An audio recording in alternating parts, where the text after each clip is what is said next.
Good morning, students. Previous class we have discussed about the structure of dicot seed. Caesar is an example which is also called the Bengal gram. Now we are going to discuss about the structure of monocot seed. Example is Oryza sativa, that is paddy grain, monocot seed.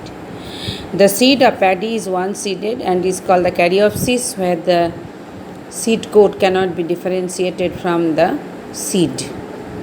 So that's why it is a type of indehiscent seed called caryopsis.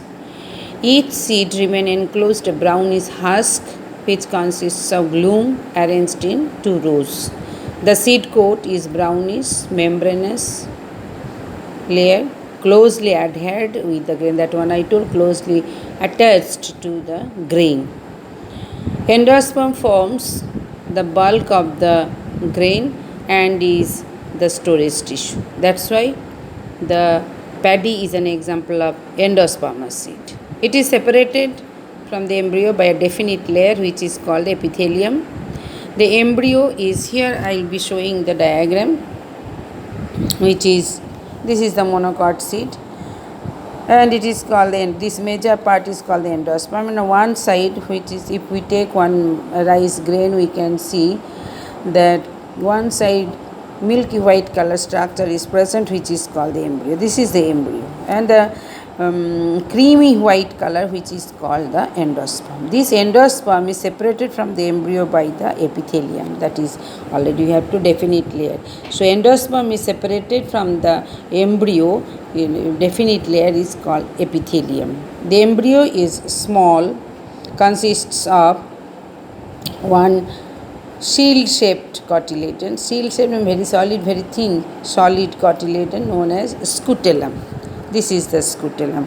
This is the yellow color structure. We can say shield-shaped. It is more or less flat, membrane shape. That is called the shield-shaped cotyledon known as scutellum, present towards the lateral side of the embryonal axis. Now next, a short axis, just like dicot seed. Short axis with plumule and radicle protected by the root cap is present. The plumule surrounded by a protective sheath which is called the coleoptile. The radicle including root cap is covered by a protective sheath which is called the coleorhiza. The scutellum, I told that the scutellum is the endosperm, which scutellum is the structure which supplies the nutritive substances to the developing embryo from the endosperm. That is the function of scutellum. Supplies the growing embryo with food material, and this scutellum will be absorbing food from the nutrition from the endosperm. With the help of epithelium. So this is the structure of monocot seed. It may also come for 5 marks question. Now next one is called apomixis. Definition along with classification. Reproduction involving fertilization in flowering plants is called amphimixis. When reproduction and during reproduction fertilization takes place, it is called amphimixis. And wherever reproduction does not involve union of male and female gamete, it is called apomixis. Reproduction without fertilization is called the apomixis. That's the difference between amphimixis and apomixis. Amphimixis, the reproduction with fertilization, that means fusion of male and female gamete. But reproduction wherever fusion of gametes does not take place, that means the without fertilization is called apomixis. The term apomixis was introduced, underlined there, that is 1 mark question. Winkler in the year 1908 defined as the substitution of usual sexual system by a form of reproduction which does not involve meiosis and syngamy. Maheshwari classified apomixis into 2 types, recurrent type and non-recurrent apomixis. Recurrent apomixis, it includes vegetative reproduction and agamospermy. What do you mean by agamospermy? Without gamete formation, new plants develop. That is called agamospermy, without gamete formation. So that is a matter of discussion, will be discussing about that only. Recurrent apomixis. Non-recurrent apomixis, haploid embryo sac developed after meiosis develops into embryo without fertilization. So it is without fertilization, but haploid embryo sac develops by meiosis. That is the difference between recurrent and non-recurrent. Now the outline of recurrent apomixis are two types: vegetative reproduction and agamospermy. Vegetative reproduction already we have discussed in the beginning of this chapter. Now agamospermy, there are three different types we will be discussing. What are the adventive embryony, diplospory, apospory. Very minor difference is there to be understood. Vegetative reproduction, plants propagate by any part other than the seeds, maybe root, leaf, stem, bulbil, different things we have discussed. Bulbils, Fritillaria imperialis, bulbs we know allium that means maybe onion, maybe garlic also. A runner, Mentha arvensis, or you can say doobgrass, cynodon, and Saka chrysanthemum. Any part of the plant body except the seed when the new plants develop, which is called the vegetative reproduction. Second part type, it is called the agamospermy.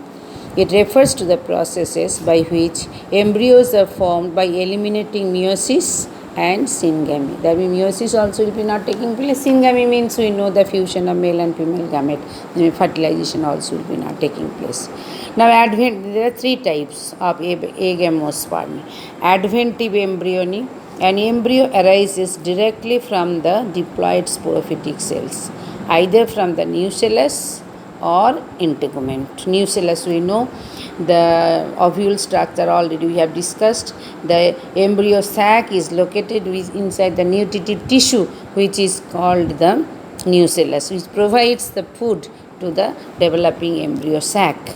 So when the embryo development takes place from the nucellus tissue, which is sporophytic 2n in number, and integument 2n, the sporophytic cells, because it is also called the sporophytic budding, because gametophytic phase is completely absent. Adventive embryos are formed in citrus and mangifera. Citrus means lemon fruits and mangifera mango. Diplospory, generative apospory. A diploid embryo sac is formed from the megaspore mother cell. Megaspore mother cell before meiosis without a regular meiotic division. Example is Eupatorium and Arva. That means diploid. Here also megaspore mother cell. Mother cell means always diploid, and from where the embryo development takes place. Diploid embryo is formed from megaspore mother cell directly, which is called without a regular meiosis, which is called diplospory. Apospory, megaspore mother cell undergoes normal meiosis and 4 megaspores are formed, gradually disappear. A new cellular cell becomes activated and develops into diploid embryo. This type of apospory is also called somatic apospory. Example, Hieracium and Parthenium. So there are three types of agamospermy. Now next we will be discussing about the polyembryony. The word meaning of this word is so many embryo formation will be taking place inside the ovary. Generally one ovule will be formed and one embryo develops. For certain cases we can see so many embryo formation also takes place. Occurrence of more than one embryo in a seed is called the polyembryony. So definition we have to study.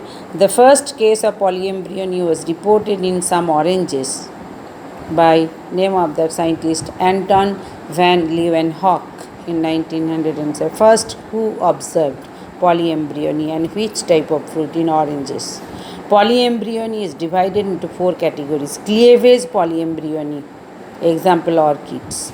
Formation of embryo by the cells of the embryo sac other than the egg, maybe synergids, aristolochia, antipodals, ulmus, and endosperm balanophora. Development of more than one embryo sac within the same ovule, derivatives of some MMC means megaspore mother cell, derivatives of 2 or more MMC, that is casuarina. And fourth type, it is called the activation of some sporophytic cells of the ovule, nucellus, integuments, citrus and syzygium from any part of the embryo sac or the ovule. The embryo development may take more than one embryo may develop.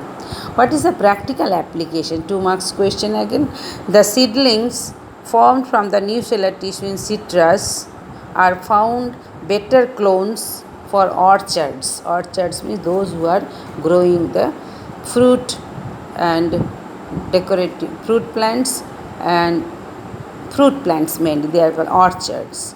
Embryos derived from through polyembryony are found virus free. So the disease free plant also can be produced. So we can get the more and more product. Okay, thank you children.